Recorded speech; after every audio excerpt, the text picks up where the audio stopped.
అదేటోళ్ళు జ్వరం వచ్చిందేంటి? లేదు మాయా, అలా అడిగేవేంటి? ఏం లేదు, బ్రెడ్ మొక్క తింటుంటేనే మన ఊళ్ళో జ్వరం వచ్చిన వాళ్ళకి కదరా ఎట్టిది.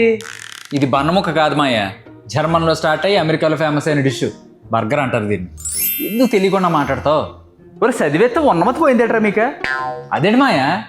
మరి లేకపోతే ఏట్రా, జర్మనీలో పుట్టిందన్న జేగురు పళ్ళ తయారైందన్న బాణమొక్క కానీ బిర్యానీ అయిపోద్దా? సర్లే, ఇంతకి దాని రేట్ ఎంతో? జస్ట్ 200.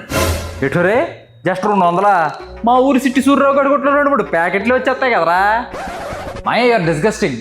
తెచ్చుకుంది బర్గర్ స్క్వీన్ అనే రెస్టారెంట్ నుంచి. ఆడైతే మాత్రం బంగారంతో తయారు చేసింది ఏమన్నా ఆడతాడా?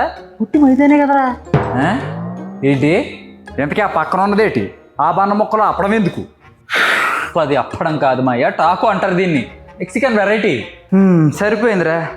నేను కూడా గంజి తయారు చేసి ఏ చాకో క్రాకో బాకో అని పేర్లు ఎట్టి అమ్మేసి కోటీశ్వరుడిని అయిపోతాను. నువ్వు మారో, నీకు చెప్పడం నాది బుద్ధి తక్కువ.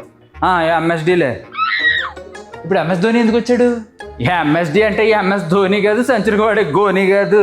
మాది సేమ్ డెవిలాగని. షార్ట్ కట్ల మీకే కాదురా, మాకు వచ్చు. ఈడెక్కడోడ్రా బాబు? ఈడు మారడా?